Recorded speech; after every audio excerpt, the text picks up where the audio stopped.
Something that's been a recurring theme for the last couple of weeks on Tuesday nights, SmackDown Live is better than Monday Night Raw. Let's talk about it.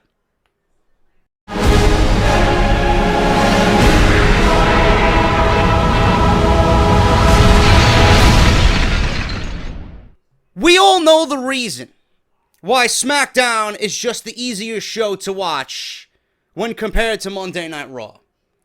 Obviously, the 3-hour show that is Monday Night Raw on the USA Network is the thorn in WWE side. There's no way to get around it. We are stuck with 3 hours of Monday Night Raw till at least 2019. There's no way around it. SmackDown is 2 hours. Obviously, we all know that 1 hour difference is huge. It's just an easier show to watch. We've been discussing it on Tuesdays. We've been discussing it here on the channel, in the reviews, on Off The Script. You guys know that is the biggest aspect as to why SmackDown is better than Monday Night Raw. But there's something else that is becoming painfully obvious each and every week. And I wonder if you guys feel the same way that I do. Now, SmackDown might have obviously the weaker roster of the two shows. They have less to work with. Monday Night Raw is stacked with superstars. Monday Night Raw needed to be stacked for 3 hours. So we watch Monday Night Raw each and every Monday, and we sit here each and every Monday night, and we ask ourselves that burning question. How come WWE doesn't put on the shows that they need to do with a loaded roster and now cruiserweights on Monday nights for 3 hours? Why? And that's a question I don't think anybody has the answer to. I think the only one that has the answer to that question is Vince McMahon. And even then, in typical businessman fashion, he will bullshit you. Why isn't Monday Night Raw producing shows like they should? Why is Monday Night Raw's ratings in the fucking toilet? Why is Monday Night Raw such a struggle to get through on Monday night? I can give you a fucking 1,001 reasons why Monday Night Raw is suffering and is producing some of the worst shows that they ever have produced. I mean, mind-numbing, sleep-inducing shows. But then you look at SmackDown. SmackDown's 2 hours. Like I just previously mentioned, they got less to work with. They got shafted in the draft. For every 3 picks that Raw got, SmackDown got 2. So SmackDown going into this thing was already the underdog. The shows were supposed to be even. But like I said, there's something that's painfully obvious that's becoming more and more clear every Tuesday night. SmackDown is making better use of their talent than Monday Night Raw is. SmackDown is making sense of storylines. Monday Night Raw is not. SmackDown, I will give them this. Even though overall, as an entire product, as a show going into a pay-per-view, it's very difficult for one to really be invested and emotionally invested, I'm saying. Emotionally invested in a wrestling show, in a wrestling pay-per-view. It's really a rarity in today's WWE. The only time that I become emotionally invested in something is when NXT TakeOver happens. I haven't felt that way about Monday Night Raw or SmackDown or any of the big pay-per-views that they have in quite a long time, and I feel like it's maybe once a year with me. I'm always emotionally invested in the Royal Rumble because as a child, it was my favorite pay-per-view. No matter what the card is, no matter what the situation is, sitting there with my friends or my brothers, and we're watching the Royal Rumble and we hear that buzzer go off, I'm emotionally invested in that. The concept, the feeling, the memories that it gave us as a young child. It's very difficult to become emotionally invested in a WWE product, pay-per-view on the main roster. But what SmackDown is doing is they're making sense of everything, even though they have little time to work with, even though they have very little roster to work with. I feel like I can understand SmackDown a little bit more. I feel like I can watch SmackDown fairly easily compared to Monday Night Raw. I feel like I could care about SmackDown and what they do compared to Monday Night Raw, where I don't care. And if something happens, it's a shrug of the shoulder, and I just don't give a shit. What I'm saying here is SmackDown is making more with less. You know? They're doing a fine job at that. I mean, look at what they did tonight. They put on a very good show. But there's something underneath these shows that it's missing something. You know? It's missing something. I don't know what it is, but they're doing everything right. They're doing what they need to do. They're building towards a pay-per-view. They're putting on quality Tuesday night shows. It's just that underlying aspect of it where the viewer comes in, and it's very difficult for the viewer to actually care. I don't know if I'm making sense. I don't know if you guys feel the same way, but all in all, SmackDown is doing things right. SmackDown, again, proves to you that they are, right now, the A show for WWE. They're putting on the best main roster shows right now for the WWE. NXT excluded. Cruiserweight Classic is over. We got Clash for Champions on Sunday. Clash for Champions, it should be a pretty newsworthy show. TJ Perkins is going to be defending the Cruiserweight title. We got this ongoing saga with Seth Rollins. Is he going to align himself with Roman Reigns? Is there going to be a reunion of sorts? Is Triple H going to show up and finally give us a reason as to why he helped Kevin Owens win the WWE Universal Championship? There's a few underlying stories there that certainly have people's interest. But as an overall product, again, I shrug my shoulder. And I just don't care. SmackDown is just doing things better than Monday Night Raw is doing, and it's surprising to me because when you look up and down the roster, SmackDown has great talent, but they have far less talent. Monday Night Raw has the Reigns, the Rollins, the Zaynes, the Owens, the Sashas, the Charlottes, the Baileys, New Day, Gallows and Anderson, Enzo and Cass, and they're not making you care about the product. I mean, if I was fortunate enough to have all that talent on my roster, I mean, it's easy to me to put on a good show. It's easy for me to put on a good show. But WWE seems like they don't care. SmackDown is at least trying. SmackDown is at least trying to work with what they have. WWE has fallen into this Monday Night Raw rut. Like, oh, we got all this talent. People are going to watch anyway. People are not watching. People are leaving. People are reaching for the remotes and flipping the channel. They don't care. And I would not be surprised at the end of the week if SmackDown is getting better ratings than Monday Night Raw. Because we had a main event tonight of John Cena versus Dean Ambrose. We had a great Intercontinental Championship match, even though it was pretty much a duplicate from what we've seen at Backlash between Dolph Ziggler and The Miz.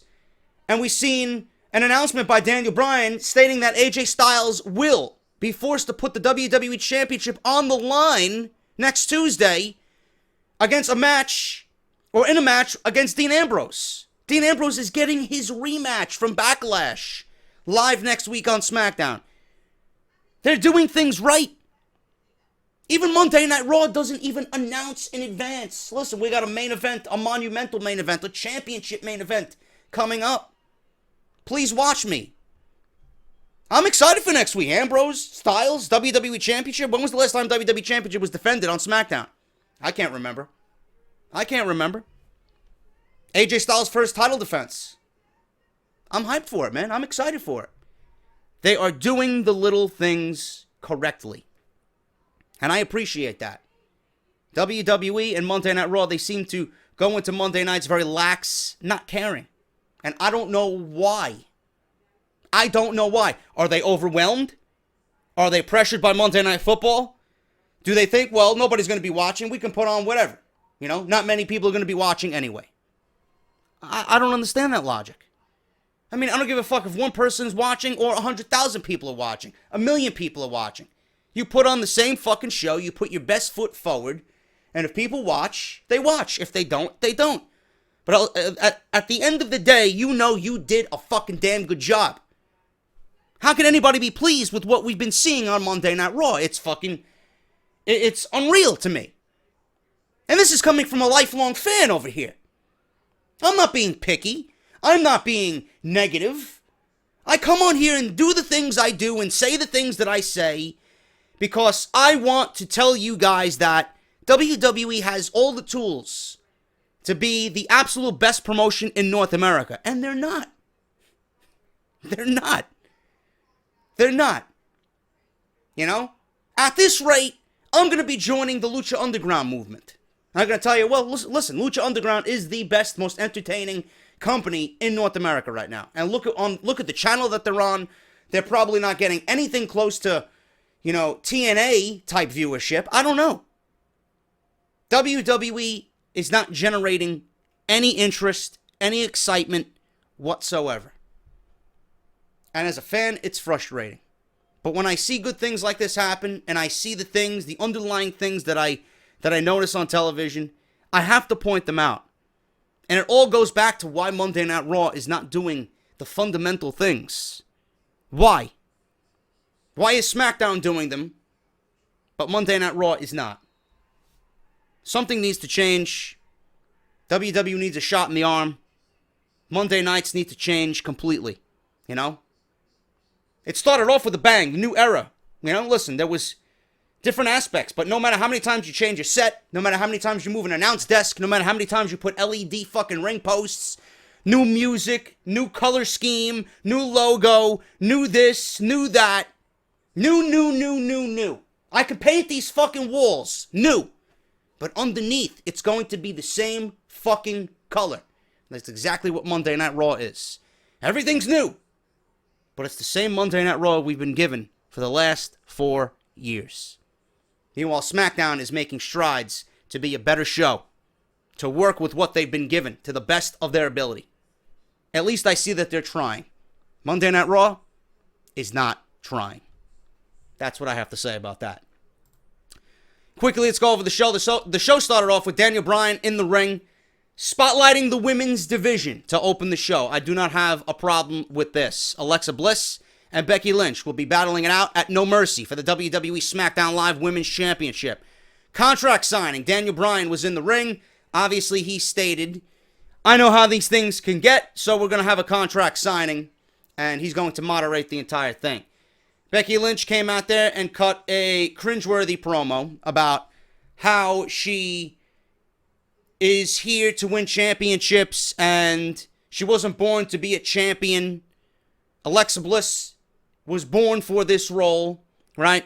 And Becky says that she could be living in a house off the fucking side of the road in Dublin, Ireland. But she's worked her ass off to get to the WWE and win this title. She wasn't bred for this, she wasn't born for this, but she worked hard. She worked her ass off for it. Alexa Bliss, at the end of this, says, you know what, Becky Lynch, you're a loser. You are a loser. And I'm going to show you exactly why, at No Mercy, why you are a loser and why you don't deserve to lead the women's division on SmackDown. At the end of all this, Alexa Bliss flipped the table over on Becky Lynch, signed the contract, and threw the contract right in Becky Lynch's face. I like the little firecracker that is Alexa Bliss. She came out. She had a purpose. She didn't sound bad at all on the microphone. She's going to bring a good match out of Becky and vice versa. I think this is going to be a very entertaining women's match at No Mercy. And then she walked up the ramp. But Becky Lynch walked up the ramp with her and sneak attacked her again from behind, and they brawled to the back. So that was pretty much that. David Otunga's like, oh, that's a champion. That's a champion. Of course it's a fucking champion, you idiot. No, what do you expect, a champion for your SmackDown Live women's division to just sit there and take a beating and have a table thrown on her without actually retaliating? That's a champion. I would hope so. I don't want my fucking champion being a coward.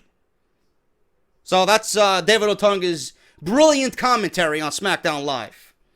But I like what happened here. Very quick, very to the point.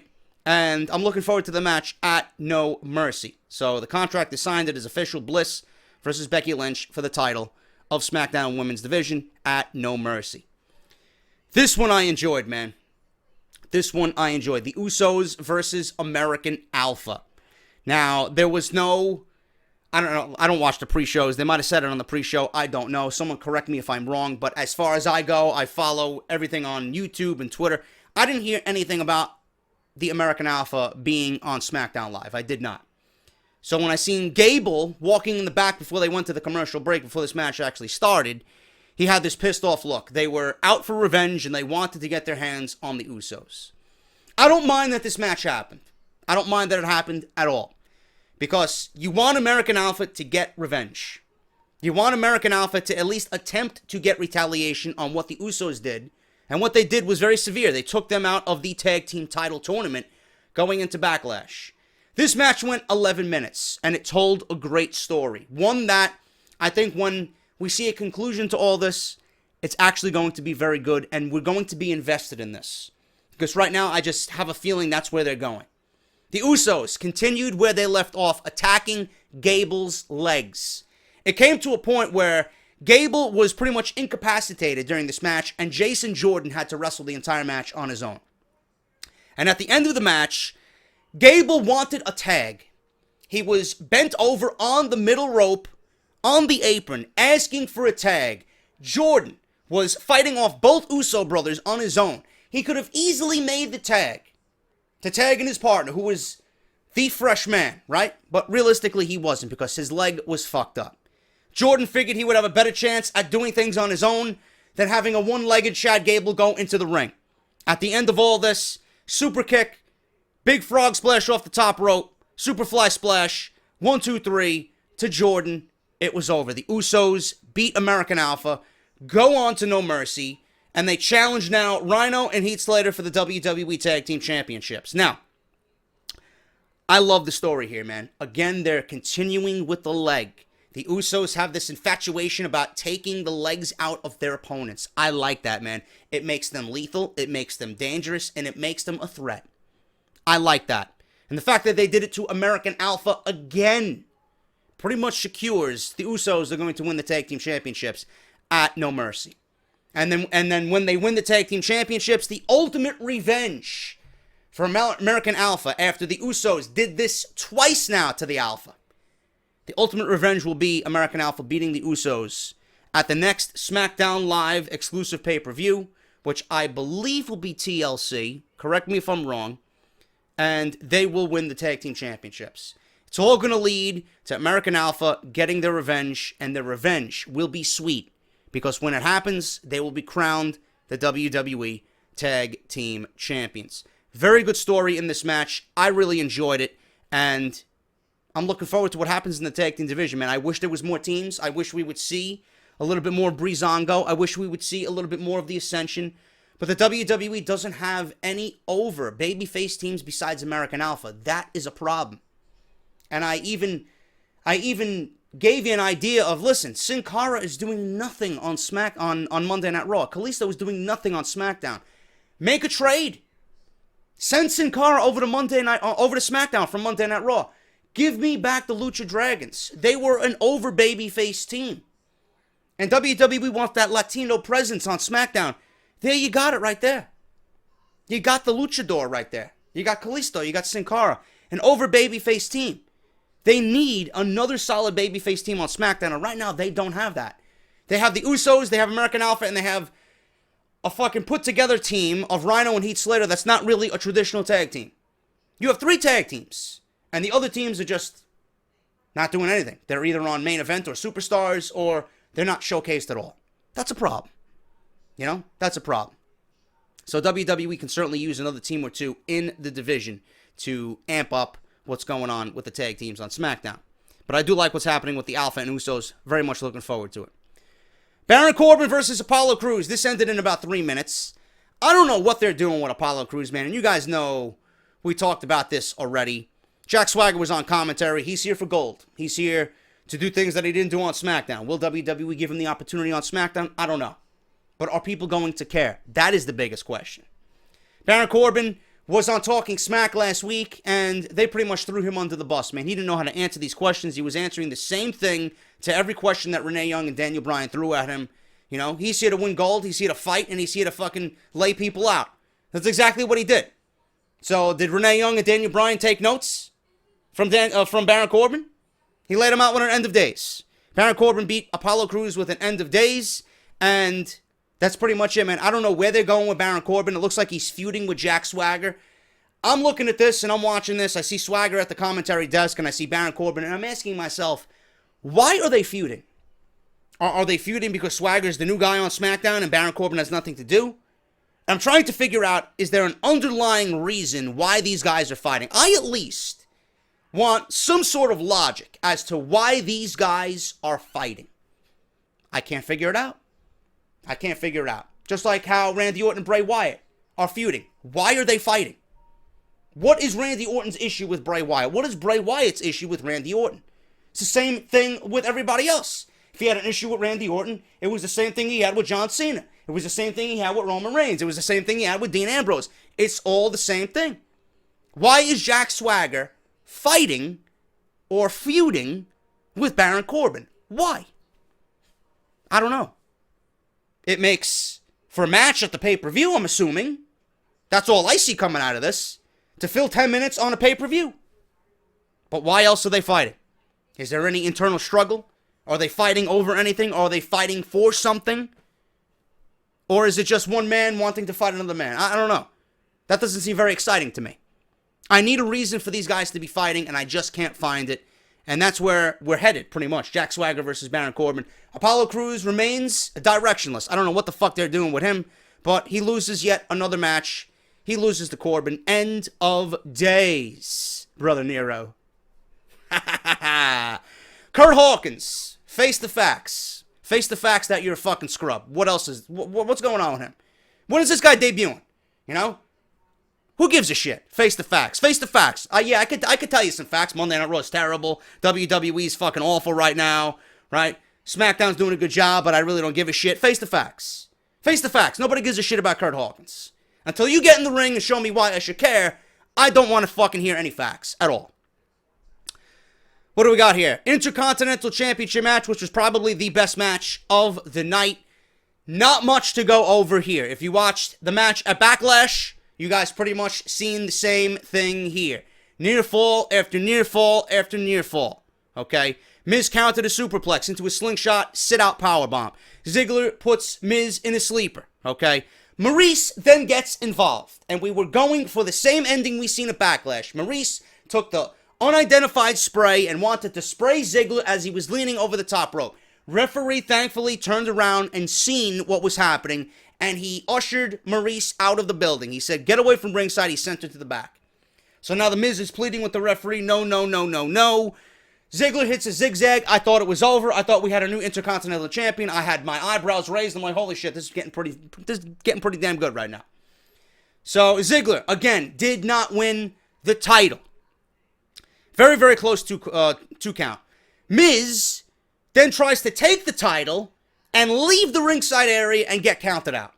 So Ziggler follows him, takes the belt, throws it to the ground, takes Miz, throws him into the steel steps, and then on the way into the ring, Ziggler gets in the ring, right?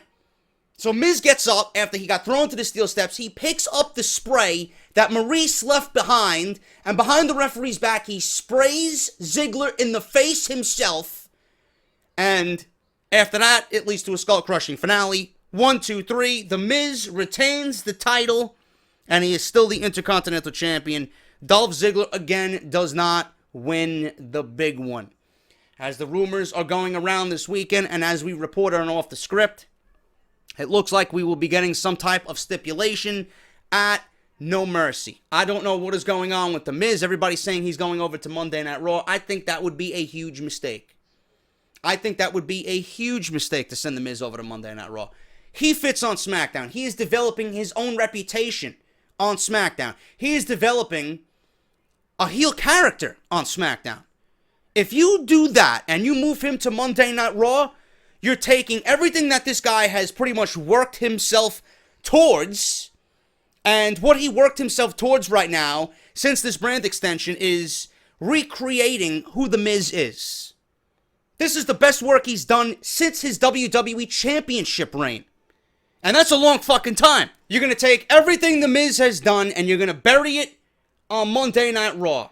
And everything on Monday Night Raw is entertainment.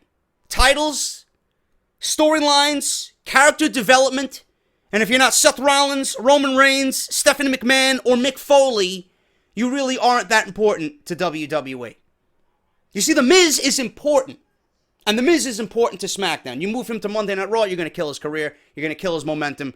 And The Miz is not going to survive on Monday nights. Keep him on SmackDown. The rumors are saying, well, there might be a trade. He might lose the title. His contract might expire. I don't know what the situation is. But you keep him on SmackDown. You move him to Raw. That is a terrible fucking mistake. The other rumor is that we might get a stipulation. We might get some type of stipulation here at No Mercy, whether it's a steel cage match, whether it's a ladder match, something along those lines that keeps Maryse out of the match. Because now this is the second time she played a factor in this match. She got thrown away from ringside. She got thrown to the back, ushered away from ringside, but she left the damaging evidence in that unidentified spray by ringside for The Miz to use, and he took advantage. So I don't know what's happening, but this is not the last we will see of this. No Mercy will be the end of The Miz and Ziggler. How we get there and how it's going to be determined, obviously we will find out next week on SmackDown Live. Eric Rowan versus Randy Orton. This was a no-brainer. Randy Orton's obviously cleared. So it took 2 weeks after Backlash for him to be cleared. But WWE knew 3 weeks before Backlash that Randy Orton wasn't going to be able to compete. But they booked him in a match anyway. So now he's cleared. Now he's cleared. So what's the great match that they give us now that he's cleared? Eric Rowan. Eric Rowan versus Randy Orton. What do you think happened here? I'll give you 3 words. RKO. Post-match, lights go out. Everybody's telling ghost stories. And then Rowan disappears, right? And then Bray Wyatt hits the fucking screen. Continues to say he's a god and that gods can't be killed. Blah, blah, blah, blah, blah, blah. Do me a favor. The face of failure. Do me a favor. I love you. I love you, bro. You're my favorite character in WWE. At least one of them. But if you're going to fucking talk a big game, back it up. WWE Creative, back this guy up, bro. Give him a reason to fucking go out there and have people care about him. He needs to win. I need to see his sister Abigail at No Mercy. And again, I don't know why these guys are fighting. Why is Orton and Bray Wyatt fighting? For what are they fighting? Why? All I need to see is Bray Wyatt win. That's all I want to know. That's all we need to see is Bray Wyatt with a win at No Mercy. I don't give a fuck what else happens. Orton doesn't need it. Wyatt needs it. Simple. Nikki Bella and Naomi versus Carmella and Natalya. This match barely happened. Natalya forearms Naomi at the bell. Nikki is in the sharpshooter. Less than 30 seconds after the bell, for some reason, Carmella puts Nikki to the floor for a beatdown, and I'm assuming that's going to lead to a match at No Mercy because we got to get this tied up. We got to get this squared away. Carmella is going to have a match with Nikki Bella at No Mercy, and I'm sure that's where they're headed with this. John Cena versus Dean Ambrose in the main event. This is going to wrap up the review here. Went 10 minutes. All I will say is this. Nothing to really go out there and rewatch again, or if you missed it, there's nothing to go out there and watch this show and watch this match. Nothing of importance happened here. The most important thing in this match was that Daniel Bryan came out after the match and said, AJ Styles, you will be defending the WWE Championship against Dean Ambrose. Because Styles came out and pretty much attacked John Cena with a phenomenal forearm. So he laid John Cena out with a phenomenal forearm.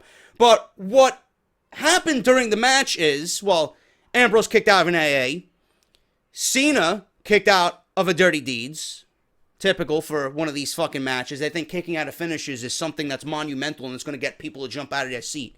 It's fucking tired and boring. How many fucking finishes do I need to see these guys kick out of? If this was going to be the end result and Dean Ambrose was going to win clean, he should have won clean with a Dirty Deeds.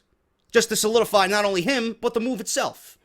So how does Dean Ambrose win? He wins with a sunset flip. But the funny thing is, Dean Ambrose won clean. Dean Ambrose won the fucking match clean. And that's fucking fantastic. Because Dean Ambrose beat John Cena live on SmackDown with no interference. For everybody that says, oh, John Cena sucks, John Cena is boring, John Cena needs to retire, John Cena is all about himself. John Cena just put over Dean Ambrose clean on SmackDown. I'm not a fan of John Cena, but you gotta respect what the fucking guy's doing for the company. He knows he's going away for 3 months. He knows he's going on hiatus. He knows he's not going to be in the WWE title picture right now. So he's giving the spotlight to everybody that is going to be there. He could easily say, you know what? I'm going to pull a Hogan. I don't give a fuck where I'm going. I want to win. Dean Ambrose is too small. He's not the likes of a John Cena. I need to be the winner here. He could have easily said something like that. But no, he goes out there and he puts over Dean Ambrose clean. That's a big win for Dean Ambrose. A big win over John Cena. Huge. So if everybody says, fuck John Cena, at least John Cena is doing right when he's about to step away. He's got one more match at No Mercy, which he's not going to win. AJ Styles is going to remain champion. But the fact that John Cena put someone over clean says a lot, man. That says a lot. No matter whether you love him or you hate him. And if you hate him, you got to at least respect him. John Cena did the right thing. Very, very surprising win. Cena put over Dean Ambrose clean in the main event. The only thing that I did not like is the fact that they both kicked out of each other's finishers. I mean, do they really expect that to make the match even more exciting? It's fucking stupid. It's stupid. We've seen it so many times. It's just tiresome. Dean Ambrose really should have won with his dirty deeds. He should have kicked out of the AA and then beat him with his dirty deeds instead of a sunset flip. That's just me. And then obviously, Styles and Dean Ambrose will go on to fight next week on SmackDown Live for the WWE Championship. SmackDown put on easier to watch shows, better shows than Monday Night Raw, man. I'm not afraid to admit that. I'm sure you guys think the same thing. Very solid edition of I was going to say Monday Night Raw. I wish. Very solid edition of SmackDown Live, and it should be even better next week, man. The go-home show for No Mercy, I believe, is next week. And, no, what is No Mercy? October 9th or some shit like that, man. October 7th, 6th? I don't even fucking know anymore, man. Whatever the case is, should be a very, very good show. WWE Championship on the line. Hopefully those guys get some time to put on a fucking barn burner of a match. And shaping up to be a decent pay-per-view, man. Much better than Backlash. Enjoying it so far, so we'll see what happens next week. I'm JD. If you enjoyed the video, hit that thumbs up, and I will see you back here. Maybe. I gotta see how I feel tomorrow, man. I'm still very, very skeptical, because I'm a fucking noob. Lucha Underground is tomorrow. I will be watching Lucha Underground. I will be tweeting during Lucha Underground. So if you guys want to see a review of Lucha Underground tomorrow, you let me know. We'll talk about it. We'll go over it. Maybe we'll feed off each other, and I'll learn some things that I don't know from you guys. But whatever the case may be, I am so far up to date on Season 3. See what happens tomorrow. If you guys want to see that, you let me know and sound off in the comments. Until then, I am JD. I'll be back on the channel with more great WWE content, and I will see you guys later on Wednesday night. Talk to you later.